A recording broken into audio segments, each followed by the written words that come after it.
नमस्कार मंडळी, आज आपण बनवणार आहोत स्ट्रॉबेरीचे आईस्क्रीम। हे एका माझ्या व्ह्यूअर्सच्या डिमांडवरती मी बनवते। खूप क्रीमी आणि झटपट असं बनवून तयार होतं।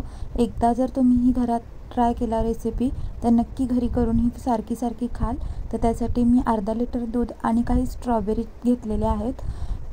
आईस्क्रीम क्रीमी होण्याच्या पाठीमागे एक महत्त्वाची टीप असते, ती म्हणजे दूध वापरताना आपल्याला फुल फॅट दूध वापरायचं आहे। म्हणजे म्हशीचं, गाईचं वापरलं तरी चालतं, पण ते फार आटवावं लागतं आणि म्हशीच्या दुधासारखा रिझल्ट गाईच्या दुधाला येत नाही। सो शक्यतो तुम्ही गाईचं दूध न वापरता म्हशीचं जे फुल फॅट दूध येतं ते वापरायला ट्राय करा।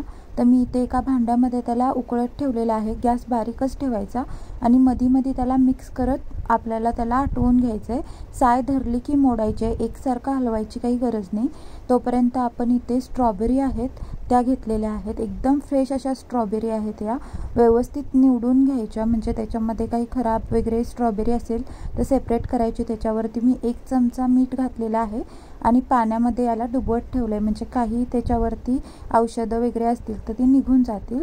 तर इकडे दुधाला आपल्या साय पकडायला सुरुवात झालेली आहे, म्हणजे उकळी आली नाही आहे अजून, पण गरम झालं आहे। तर ह्या स्टेजला आपल्याला त्याच दुधातील एक अर्धी वाटी दूध बाजूला काढून घ्यायचं आहे, कारण त्याच्यामधून आपण कस्टर्ड पावडर डायल्यूट करून घेणार आहोत। तर अर्धी वाटी मी इथे दूध घेतलेलं आहे। तर वाटीची साईज तुम्ही बघू शकता, नॉर्मल जी घरातली वाटी असते ती आहे। तर त्या वाटीमध्ये आता आपल्याला 2 चमचे जे कस्टर्ड पावडर येते ती घालायची। म्हणजे आपण आता जे स्ट्रॉबेरी फ्लेवरचे आईस्क्रीम करतोय तर आपल्याला कस्टर्ड पावडर आहे ते व्हॅनिला फ्लेवरची घ्यायची आहे, बाकी कोणताही फ्लेवर वापरायचा नाही। तसं केलं तर 2 फ्लेवर एकत्र होतात आणि चव व्यवस्थित लागत नाही। कायम लक्षात ठेवायचं, जर आपण कोणतं तरी पर्टिक्युलर आईस्क्रीम करतोय तर त्याच्या बेससाठी आपल्याला व्हॅनिलाचंच कस्टर्ड पावडर वापरायचं आहे। तर इथे मी 2 चमचे कस्टर्ड पावडर आहे ते दुधामध्ये छान अशी डायल्यूट करून घेतले। आता ही मी बाजूला ठेवते। इकडे दुधाला आपल्या उकळी यायला सुरुवात झालेली आहे आणि साय पण पकडत आहे। ती साय आपल्याला मोडत हे दूध आहे ते आटवून घ्यायचं आहे। म्हणजे अर्धा लिटर दूध आहे, आपल्याला ह्याचं पाव लिटर करून घ्यायचं आहे, म्हणजे निम्म दूध झालं पाहिजे। गॅस इथे बारीकच ठेवायचा, जर गॅस मोठा ठेवला तर खालून लागण्याची शक्यता असते दूध, त्यामुळे गॅस बारीक ठेवून आपल्याला ही प्रोसेस करायची आहे। खूप जास्त वेळ लागत नाही, कारण फॅट त्याचं भरपूर असतं। तर बघू शकता अर्ध झालेलं आहे दूध, जे निशाणा पडलेला आहे आपल्या भांड्यावर त्याच्यावरून आपल्याला समजतं। तर आता मी इथे साखर घेतलेली आहे।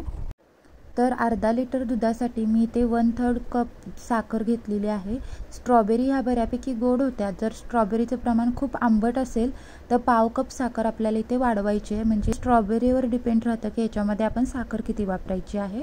तर साखर मी इथे घातली। आता साखर आपल्याला पूर्णपणे विरघळवून घ्यायची आहे। साखर चांगली विरघळली की मग आपल्याला याच्यामध्ये जे आपण कस्टर्ड पावडरचं मिक्सचर करून ठेवलं होतं ते पुन्हा एकदा मिक्स करून घ्यायचं, कारण कस्टर्ड पावडर आहे ती खाली जमा होते।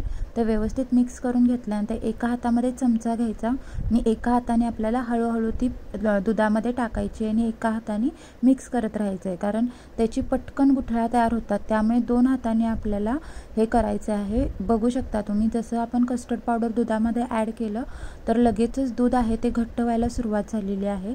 तर आता आपल्याला 1 ते 1.5 मिनिट हे शिजवून घ्यायचं आहे। तर बघू शकता छान असं बुडबुडे येईपर्यंत 1-1.5 मिनिट शिजवून घेतलं की कन्सिस्टन्सी मी तुम्हाला दाखवते कशी आहे। इथे तुम्हाला खूप पातळ वाटत असेल तर आपण तरीसुद्धा इथे गॅस बंद करायचा, कारण जेव्हा हे गार होईल तेव्हा ते घट्ट होतं। तर आपल्याला आता याला 100% गार करून घ्यायचं आहे, गरम वापरायचं नाही। तर मी एका साईडला याला गार करण्यासाठी ठेवलं आहे।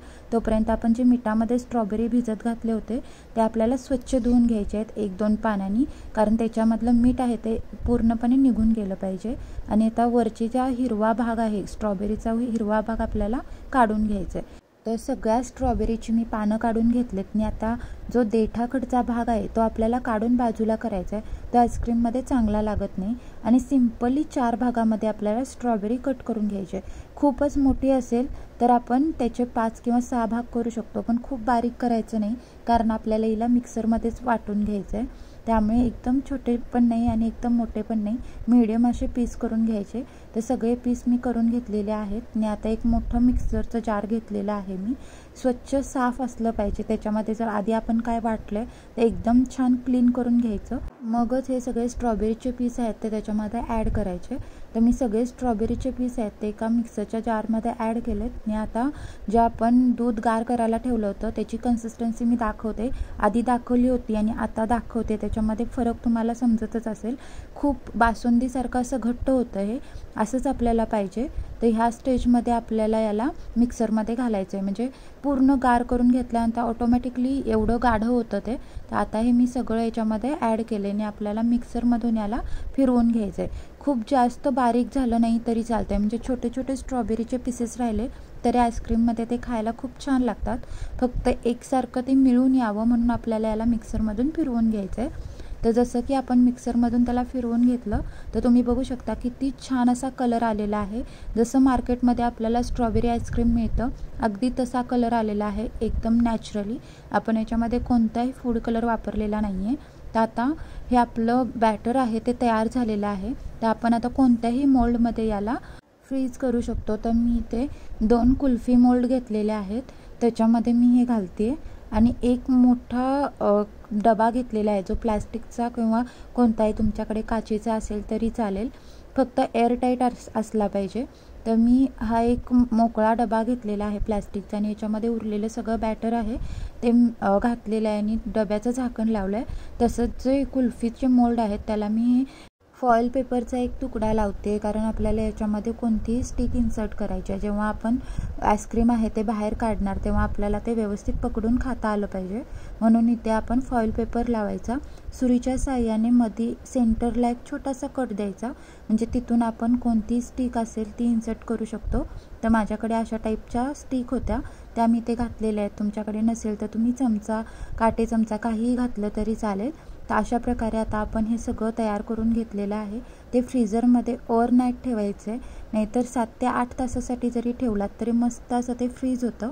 तर 7 ते 8 तासानंतर मी हे तुम्हाला काढून दाखवते की किती छान असं आपलं आईस्क्रीम आहे ते सेट झालेलं आहे.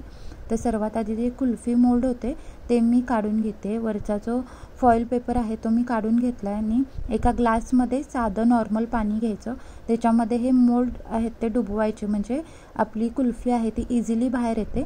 आणि हाताने गोल फिरवत आपल्याला ही कुल्फी बाहेर काढायची आहे, म्हणजे ती इझिली निघते. जर पटकन निघत नसेल तर पुन्हा एकदा तुम्ही पाण्यामध्ये डुबवून घ्या आणि हलक्या हाताने गोल फिरवून हिला बाहेर काढायचं आहे. तर तुम्ही बघू शकता किती दिसतानाच क्रीमी दिसते, एकदम छान अशी कुल्फी तयार होते.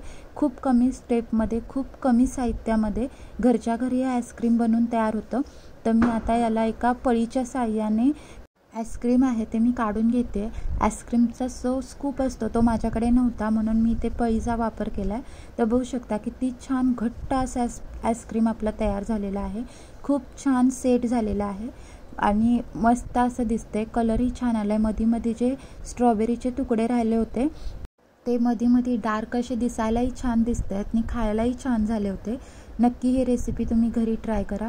खूप अशी क्रीमी तयार होते, वाटणारही नाही आपण हे मार्केटमधून न आणता घरी तयार केलं आहे.